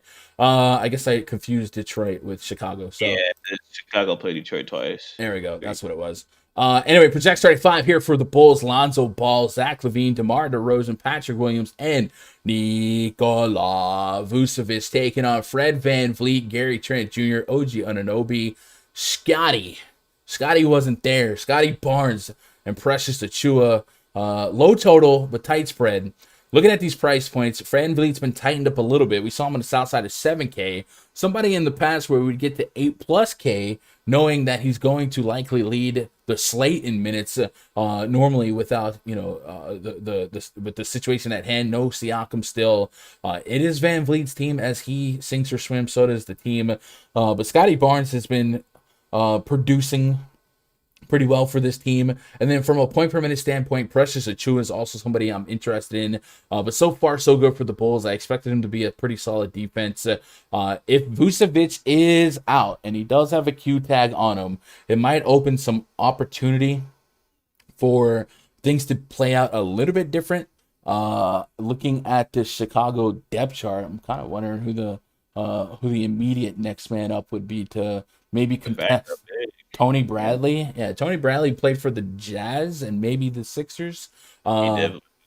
Yeah. Yeah, so maybe, Tony Bradley would be an incredible pivot to Claxton, if not a compliment to Claxton. If Vooch was unable to go, Vooch is listed as questionable with an illness. The blurb reads, "We are not sure what the illness is, but considering that he is listed as questionable and is now doubtful or anything, and not doubtful or anything worse, we expect him to be available." I don't know the Canadian rules on illnesses, but I heard they're pretty tight in today's era, so we'll see. But if Boots is unable to go, definitely keep an eye on mid-price Tony Bradley. If everyone's healthy, Chronic, this game's a go. It does feel like the Bulls are all pretty balanced in price. The Raptors maybe are leaky in terms of value. There might be a range of outcome where Scotty Barnes should be a 65, closer to 7K player. On the fence about that. And then Chua has been a point per minute type of guy. I think we're always going to wrestle with potential Chris Boucher, Kem Birch coming in and maybe teetering that seesaw in terms of minutes. But what are you doing with this game? Low total, but close spread. Precious Achua, you just kind of buried the lead there, but I think I really like his usage so far, what he's been doing with this team. Only thing is that his minutes has been extremely, but they have been fluctuating extremely. We talk about 18 minutes, 24 minutes, and then 33 has been the first 3 games of the season. But they're trending in the right direction. So does that mean that Nick Nurse has more confidence in him? Who knows, right? Those games, last game wasn't a blowout. The first one was. So I really see that Precious Achua could be there at 4,500 for me. There's nothing else really that steps out for me in this game. So I mean, if you have any hot takes about who may pop off, let me know. Yeah, I think Achua does have some meat on the bone. On the Bulls side, I've said it the last couple of slates. I do think normally this is going to be a pretty balanced team, and they're all probably just going to hit value, but DeMar DeRozan back in Toronto, you could paint me that range of outcome where he satisfies 40+. I think so far in short sample size, LaVine and DeRozan are the guys that seem least likely to coexist with each other, right? When one guy has a great game, the other guy maybe not so much for fantasy. And then if that normalizes to where they both have average games, then it's just going to be like Vucevic and Lonzo Ball if the price is right. Lonzo Ball on FanDuel strikes me as perhaps a little too cheap. 6,200 on FanDuel for a guy that, even if he's not part of the real scoring, he is part of the real scoring with his assist. He had 10 assists against the Pelicans, and then of course he gives you incredible look. 4 blocks, 3 steals against the Detroit Pistons, bro. My man basically paid off his FanDuel price point on stocks, and the stocks are part of his game. So I do think on FanDuel at 6,200, I'm feeling like that price leaves me some room for value and upside. So give me some Lonzo on FanDuel. On DK, you can make the case, but not as strong in my opinion, because FanDuel, not only is he cheaper, but they will weigh those defensive peripherals a little bit more. And then Vucevic, he could be a 50 plus, but at 9K, right? I talked about how 9K just feels like no man's land with the 10 plus Ks looking so good. So I think it's just Lonzo for me, and it's more so from a FanDuel mindset. Would you give anything into like a DeMar DeRozan narrative game, Drake's in the front row or something weird like that, for him to maybe curtain call his 40 that he put up against Detroit, essentially back-to-back 40s if you don't sweat one fantasy point. Mm-hmm. Yeah, I think Lonzo at 7.1K. What you need out of him? You need around that 40, right? I think it's cool. I think chat, just because of the temperature of chat earlier, I think we might get ran out the building. We're gonna talk about Caruso. You playing some Alex Caruso at 4,200? I don't like people. The field was kind of like skittish on playing him the first couple games, and he was under 4K. I do feel like the minutes will be there. Like he should be the sixth man of the Chicago Bulls. Doesn't take the shots that I would like him to take, but does a little bit of everything. I do think these high stock guys, kind of like scoring dependent guys, it's also kind of risky to lean on the high stock dependent guys. And 2 of these games for Caruso, he's had 6 blocks and steals, right? So that's a little much. We're maybe we got a discounted TJ McConnell, maybe. But every now and then they're going to get there for you. So I don't hate the idea of him from a points per dollar on the court minute standpoint, but I think he's a little bit more volatile than we would want him to be. And if 5K on FanDuel, I don't think I touched that. Mm-hmm. Let me get caught up on chat. Encore says, my optimizer is just giving me Flynn for some reason, yet has seen 0 minutes. You might need a new optimizer, really a new minute or projection source. Optos are fluid, but yeah. Going, if you don't stop talking to chat like this is OnlyFans chat. If I can get 100 plus likes, I've been spending money on. I spend money on other people. I don't spend it on me, right? I'll buy services to enhance the stream or the website. I've lavished my girlfriend over the weekend with craziness, but I never spend on me. But if you guys want me to spend on me, gosh dang it, 100 likes and I'll get myself a different monitor, so I don't have this giant TV over here. So this, hey, if you care about me, hit that like button. If you don't, hit that like button. There we go. We can't lose. What a weird plea for help. Let's move on to the next game, Chronic, as I contemplate what I'm doing with my life. Timberwolves hosting the Pelicans. On this game, we have a love this game. 226 total with a 5.5 point spread in favor of the home team, Timberwolves. Yeah. Project starting 5 for the Pelicans: Devontae Graham, friend of the channel, Nickel Alexander-Walker, Josh Hart, potentially Brandon Ingram, Jonas Valanciunas taking on D'Angelo Russell, crossing over with Anthony Edwards, Jaden McDaniels, Josh Okogie, and Karl Anthony Towns, the Big Cat, Ernie Ladd. You said you love this game. We're seeing some soft pricing, site to site. Jonas Valanciunas, I don't know what my man's got to do to be AK on FanDuel, but if you out there grinding them FanDuel streets, probably hit that lock button next to Jonas Valanciunas. Just do it. The T-Wolf side here, Karl Anthony Towns. Then he fouled out his last game, if my memory serves me correct. Yeah. Yeah, he fouled out in 29 minutes in this spot. The you like this game a lot, even though it didn't surpass 200 points in the previous incarnation of it. But I'm kind of with you. I do think price wise, it's a stackable game. There's not a ton of break the bank pricing here. On DK, Cat is your only guy over 8,500.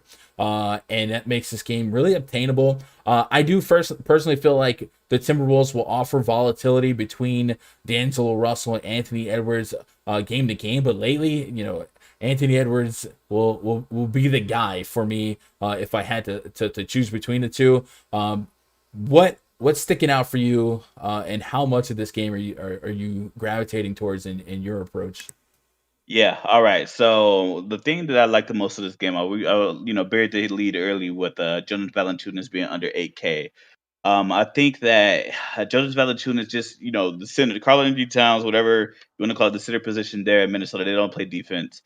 Jonas Valanciunas is a PPM monster, and I think the only reason that this play could fail is if he gets into foul trouble. And I just screwed up the spreadsheet.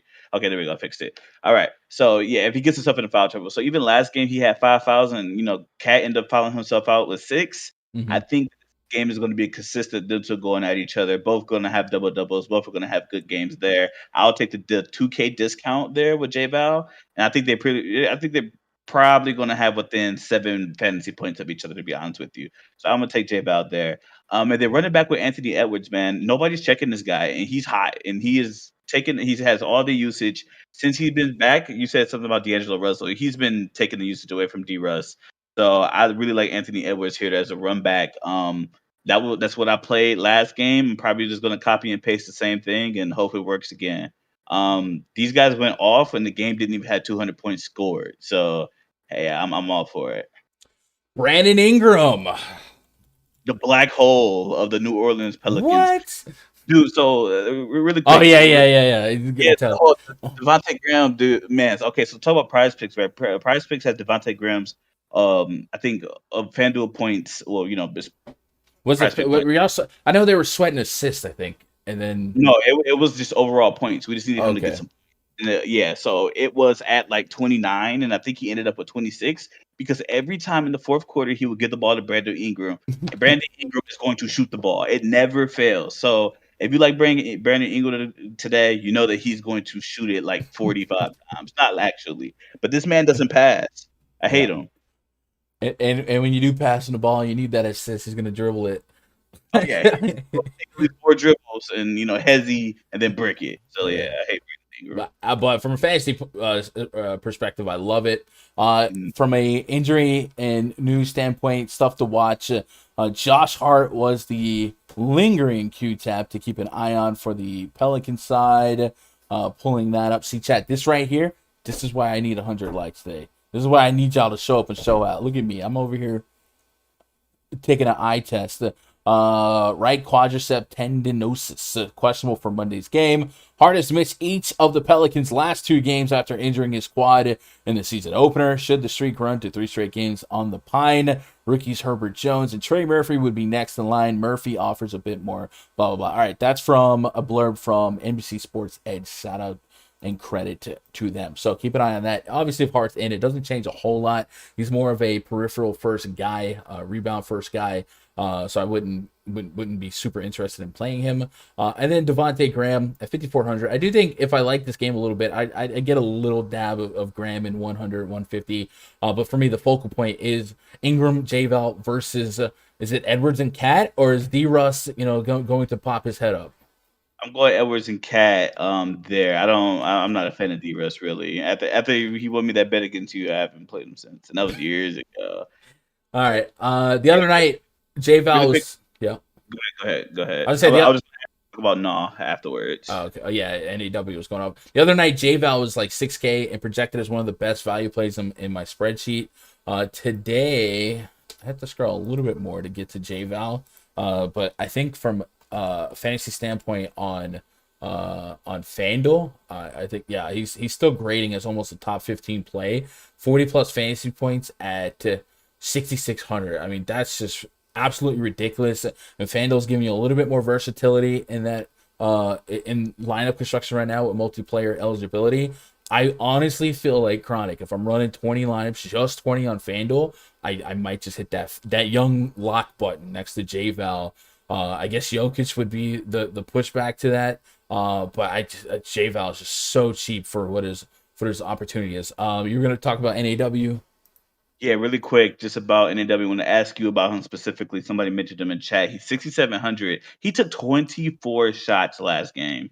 Insane. He went 2 for 13 for three. So you can't. That was bad. But he had 14 points, 14 rebounds. His usage has been on and off. 30% last game, 19% the game before, 23%. So you're thinking, well, you have any thoughts around him? Does he get 14 rebounds again? That game was a lot of breaks. Yeah. That's I mean that's the most staggering part. You think about all these missed shots, the game scoring under 200. This is why Vegas has like another 30 points on this game right now.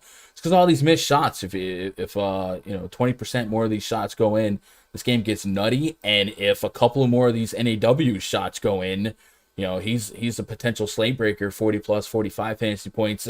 Much like a couple of other guards we talked about, the rebounds feel a little bit high. So maybe that's a little bit outlierish. But guess what, Chronic? When you miss all these shots, there's more rebounds to be had. So a little bit of give and take. But yeah, I think 6,700 would be a bold click because I would need that 40 plus. But if he's going to have this type of volume, yeah, I'd be interested to an extent. But it's not something I would go crazy with. I think it's 150 lineup play. I don't think I get there in 20. Mm-hmm. All right, where are we at here on likes? We're at 62 likes. I'm not getting a new monitor today, Chronic. It's just not gonna happen. Because you said 70 at first, and then you did, but then 100. I'm trying to, I can't. I'm trying to think of the last 100 like video I had. Guys, I'm washed. I'm a washed YouTube channel, bro. This used to be the spot. Now who am I? I'm just some boomer bum past this prime, right? Look at me. I'm down on my luck. Cavs. Corbin. I don't know. Cavs at the Denver Nuggets. Project starting five for the Cavs: Darius Garland, Colin Sexton, Larry Markkinen, Evan Mobley, and Jared Allen taking on Monte Morris, Will Barton, Michael Porter Jr., Aaron Gordon Jr., and Nikola Jokic. I haven't looked at the total or spread for this game, so let me do a guess. Have you looked? I'm thinking. Aaron Gordon's a senior. I think he might be. Yeah, I think he's a senior. I don't know why. I just had a. By the way, somebody put it in chat, but I just got a notice on my phone that Devontae Adams is COVID. Yeah, so I don't know if like that's not really pertinent to anything, especially tonight. But if you guys are in season long and you need to get a waiver wire pick in before you forget, hey, write that down. So anyway, have you looked at the total for this one? I have. Okay, you're cheating. All right, I'm gonna guess 216 with a 9-point spread. Oh, spot on. Am I? With the spread, yeah. I'm killing the spreads. The total's not 220 total with a 9.5 point spread. All right. See, I could be a lines maker one day, right? 220, 9.5. Favor the Denver Nuggets. So, yeah, teams going into the altitude. It gets a little bit rough. I think the first guy from the Cavs I want to talk about is Evan Mobley. This guy is playing minutes and then more minutes, and when he's done playing those minutes, he plays some more minutes. 32 minutes or more in each game thus far. 35 minutes against the Hawks the other night. 17 real points. The peripherals are there, and he's so far a stock getter, right? 4 blocks, and is still in that Hawks game, but has walked away with multiple stocks to kind of raise that floor. You're gonna have that uncomfortable feeling with most of these guys as you think about the matchup against the Nuggets, but he's somebody that once again feels a little bit too soft on FanDuel, and maybe we can still get him at the take advantage of the field being uncertain with these new players being in new roles. 6,400 if he is going to be that type of minute player with that type of production, I'm definitely interested. And then the more important news I think for this game is the status or lack thereof of Darius Garland. He's listed as questionable with a left ankle sprain. He was held out of Saturday's game against the Hawks, and it's possible that he'll sit out this game as well. Whether or not that happens, we'll see. If that doesn't happen, what we have seen benefit is Ricky Rubio. Ricky! He has 6K on the nose on both sides, and absolutely has been really nice to me for fantasy. I think that Hawks game was on an island before the main slate, so I didn't play that game. But the game prior, he absolutely cared about my fantasy point lineups, and the assists there, 8+ assists in each game thus far. That's what you like to see, and then everything else is but a 10+ shot attempts. So Ricky Rubio would probably be a pretty strong mid-tier play for me if I could get Garland out. And then Nikola Jokic, 11K. He's the most expensive player on the slate. Chronic, for me, that means he has to score the most fantasy points on the slate, especially competing with some other big boy names. My soft projections currently lean Giannis over him in terms of raw points, and at a $600 discount, it's only natural for me to get to more Giannis here. But is Jokic a core play for you? Obviously, he's a play for you. What are you doing with this game? I think Jokic could be that low-owned single entry guy that gets you there. My only trepidation about that is like, does he need to play 33 minutes today? Does he need to play 34 minutes Right. today? Considering who they're going against, I think he eats Mobley and Jared Allen's lunch. I honestly think he does, but that's not shocking to say. My favorite play in this game is MPJ at 6K on DK. Come on. I think that MPJ is going to go off. I think he could drop you a good 40 ball. So he's my favorite play at 6K. I'm going to have some of him. And just really quick about your Rubio take, I definitely agree, but we're not going to get that news before lock. So unless you're going to have somebody sitting in that point guard spot to swap out, you're not going to get any Rubio. Yeah, that's fair. But hey, You're gonna have to like play like Reggie Jackson and then swap him out or something, or Bledsoe. Bledsoe's a stone swap there at 6K. But who plays Bledsoe? yeah, I mean, I do. That's a good point. I am a late swap extraordinaire lately, but I understand that not everyone has time to sit around after lock and make that money, honey. Michael Porter Jr. 6K, yeah, sure, I'm with that. Any other nuggets here still in life without Jamal Murray? Is there a world here and there? Like, I've historically loved guards against the Cavaliers. Is Monte Morris under 5K somebody that can poke at you, or sub 6K Will Barton? I feel like it would be an oversight later tonight if I looked up and I saw Monte Morris flirting with 30 fantasy points. I'm like, oh yeah, guards do tear up the Cavaliers, and you look at Monte Morris's first two games. Spurs slow pace, stronger defensive team. The Phoenix Suns definitely a stronger defensive team. Like, would it stun you if Monte Morris is one of the better value plays on the slate tonight? Looking back on it, What if I told you that Will Barton is the person that's actually playing the secondary facilitator role outside of Jokic? I mean, So the point's the same. Like, the guard, I like guards against the Cavs. Yeah, no, my point was that like Will Barton's known to be a scoring dependent guy. Mm-hmm. Uh, this year, I don't know. It's been 2 games. It's been 2 games, but he's averaged. I mean, he's averaged like 5.5 assists and 6.5 rebounds in the first 2 games. His shooting is, spotty here and there. Last game wasn't too well. But I think that Will Barton is a good pocket pick as well to add and sprinkle into some of your lineups as somebody that not truly sure the ceiling is going to be there. Like, is he going to drop you 50? No, he's not. But Will Barton can get you there around like that 35 to 40 points. Because especially if his shot is falling, and we know that the Cavaliers don't play defense. Colin Sexton, come on. So yeah. I just got a text from the CEO of DraftKings. It says, "Hey, don't read this on air, but we have it set to anyone who hits thumbs up on your stream, their odds of cashing will Okay. exponentially increase." So, crap, I just leaked that, didn't I? Dang it. Yeah, hit that thumbs up.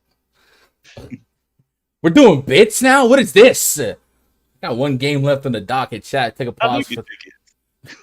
Take a pause for... Also, like, people are DMing me on Twitter right now talking about they got weak pass. Where do they go? I'm like... How do you not know I'm live right now, bro? Give me a break. I'm a one-man show here. Chat, if you guys want to hang out with me for the next 2 hours before lock, and I literally mean it. Like, some sites, every site's different, right? You got to ask yourself, what does this site offer that other sites don't? What can I offer that other sites don't? Well, I think the main thing I offer, Chronic, you agree, is I'm in it, bro. We grinding these streets. You get in that rundfs.com premium Discord and click that NBA voice chat, and you part of the fam immediately. Grab a mic, grab a headset, join in. There'll be a lot of people in there. You ain't even got to talk, but you can listen in. You can interact through the chat. That's the difference maker. And then, of course, you guys get access to literally what I'm doing, my projections and my player pool. If you guys want a cool way to support the stream, support the channel, and then submerge yourself into a very tight-knit, strong DFS community, go to rundfs.com. Get yourself signed up. Click VIP memberships. There's going to be very soon a special partnership between my site and another site that will add a little bit more bang for your buck. But right now, we still have reduced rates. Historically, Chronic, we've had the month pass at $100 a month, the week pass at $30, and like I don't remember, it was $55, $60. I put it low for that little purgatory between baseball and NBA where it's just NFL, and I felt like wrong about charging full price, but I haven't moved it yet. I feel like maybe there's a world where this is a better price point, and I'm not in it for the money. But if we put it at $5 a week, then it's just like a bunch of people we don't want in there, you know what I'm saying? People that aren't here to grind out a process and be good players. They just want to pick. So I have to find a happy medium. But go to rundfs.com, click VIP memberships, get yourself signed up. There is a strong community of winners, no matter your bankroll. We got my boy Always Be Placing, has been 2 milli makers since last December. We're talking milli make, all right? Millions of dollars, literally, on him alone. And then, of course, that's not to say you have to be a millionaire. We got people grinding the quarter arcades, the 20 entry maxes, the single entries, all different sports, man. So come in there, connect, get yourself part of a great community. All different walks of life, man. It is all encompassing. And then, of course, you get access to the spreadsheets. We'd love to have you. RunDFS.com. I'm gonna get caught up on chat, and then we'll talk about the main event. Lorenzo says, I love Monte as value. Young C Chronic was sweating that Bledsoe 3. Play the chalk Porter in the util, swap to Rubio if Garland is out. Porter and Rubio are the same price. Okay, Quinn with a little swap strategy. I love that. Living with Damron. Do we have time for listener super chat questions? I mean, yeah. I'll be able to run this until 4 p.m. I do like to get up a little bit early so you guys can go head over to Awesomo's NBA Deeper Dive if you guys are keeping the content going. Izzo says, when building one tournament lineups out of Fanduel, who are some locks for it? Jonas Valanciunas. I'm close to saying Alonzo Ball. I love Giannis Antetokounmpo. And then if Jaylen Brown's out, I'm big on Jason Tatum. I do think Tatum feels a little bit stronger of a floor ceiling play on DK, at least the floor, because there's $1,000 discrepancy between FanDuel and DraftKings. But I would still think he's a strong play regardless. Real quick, let's talk about this last game. Then we'll wipe out all the questions, chat. I promise. Clippers hosting the Blazers. Project starting 5 for the Blazers: Damian Lillard, CJ McCollum, Nazir Little. Norman Powell listed as out. Robert Covington, Yusuf Nurk is taking on Reggie Cush, Eric Bledsoe, Paul George, Marcus Morris, and Ivica Zubac. The total / spread is 230. Big points to be had here. The spread, 3 points in favor of the visiting Clippers team. Of the hosting Clippers team. Paul George has been my favorite player in all of basketball to start the season. No Kawhi Leonard. His point per minute production is great, and his minutes have been great as well. I'm going to be very, very excited to play some Paul George yet again as my late night hammer. We keep getting him. Over 10K now? You playing him? I mean, if he's 9.9K, people are locking him. So miss me with that $200. I'm in on it. So I the other night, and I know there were some blowouts that impact it, but I was scoffed at. Like, there was Luka, Giannis, and Paul George, and then there was like Cat and whatever. And I was telling people, like, Paul George was literally projected in my projections to be the number 3 scorer on the slate and had sub 15% projected ownership. Well, today Paul George for me comes out with the 4th highest raw point projection, and Yang's a little bit more expensive than a guy above him with Sabonis.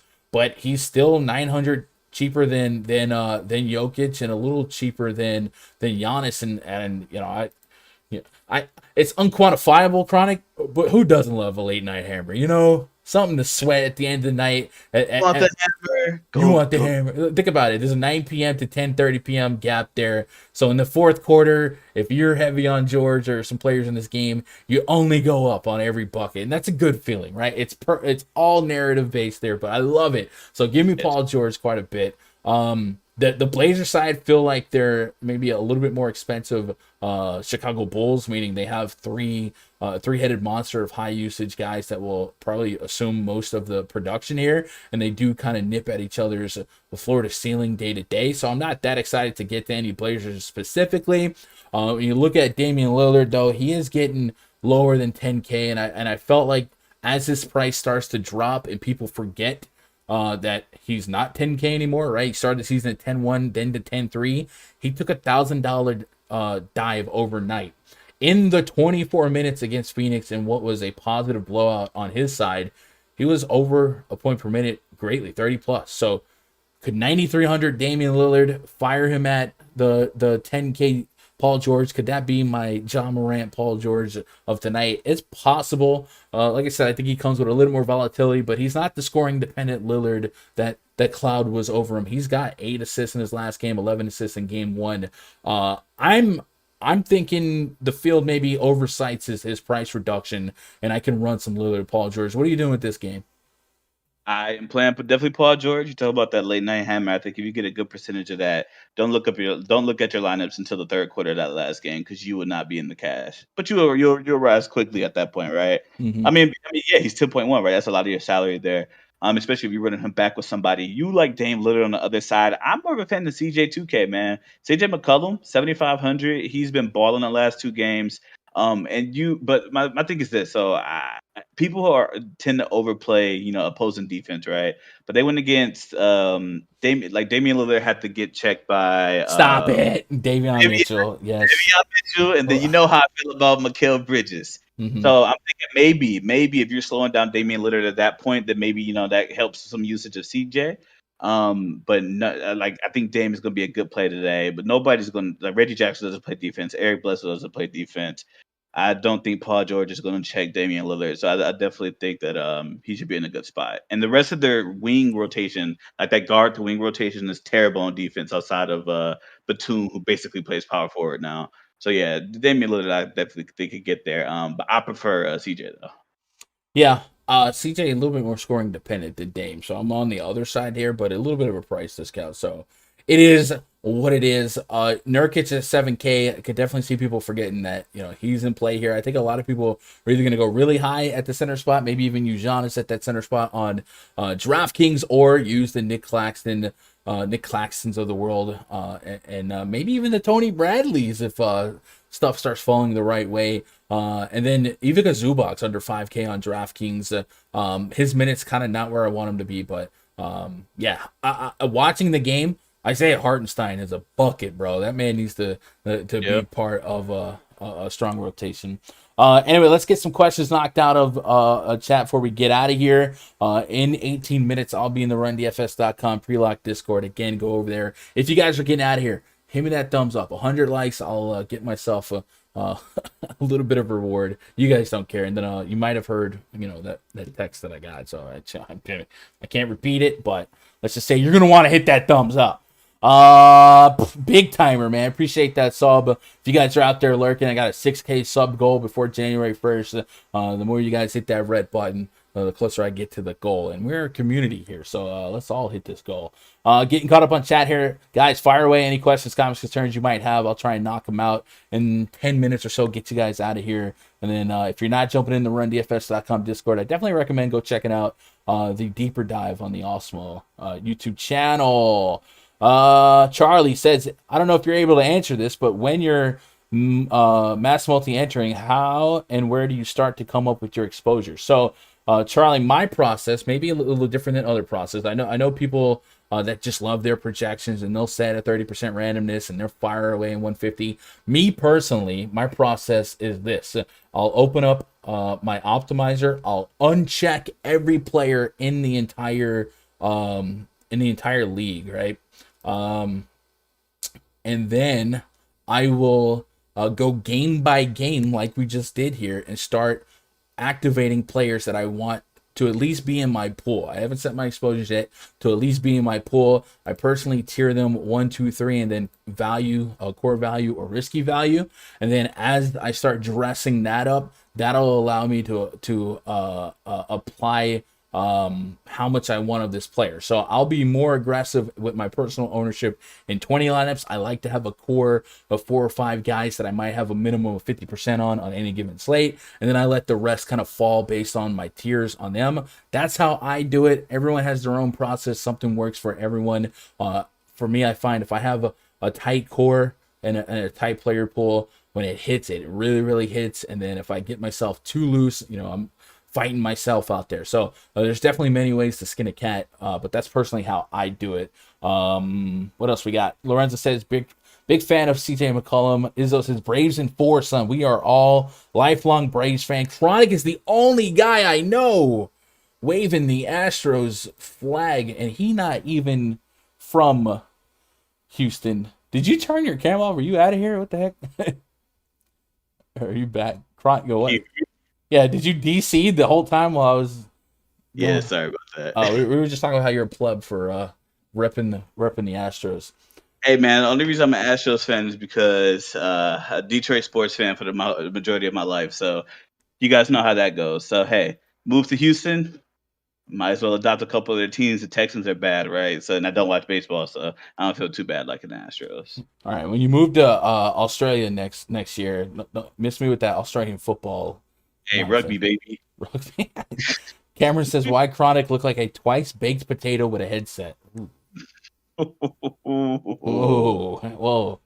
G Yali says, what do you think about Nasir Little tonight? Probably not somebody I would get to. You could probably put a big minute projection on him. So if you're just looking for maybe some middling of your lineup value, but normally not a big fantasy producer in minutes if everyone's on the court, at least not the expectation. But if he's going to get 25 plus minutes at that price point, if you want him to just fill a role, sure, I wouldn't push back on it too much, but not a high level of confidence. So he would be a example of a quote risky value play for my spreadsheet, right?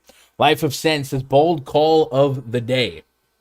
Chronic, I'll let you take that one. J-Val outscores Jokic.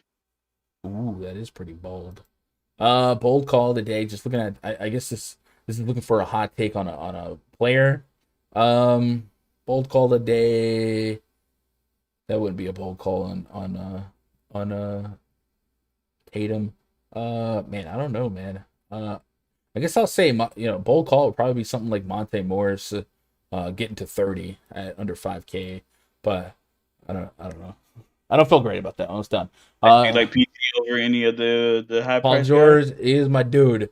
I'll say Paul George is a top 2 scorer on the slate behind only Giannis. How about that? I'll take Giannis number 1, Paul George 2, J-Val. I think let's do it. Bet.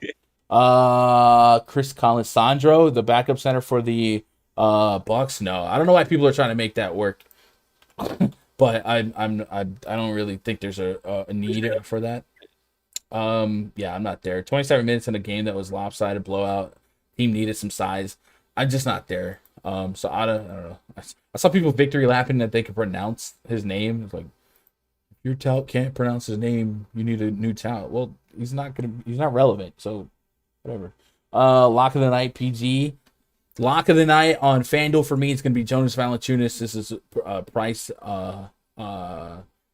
price influence, and then on DK, if Jaylen Brown's out, I think there's a really strong case for Jason Tatum to be 50 plus fantasy points at under 9K. Thoughts on Dinwiddie? I don't have the warm and fuzzies on that price point.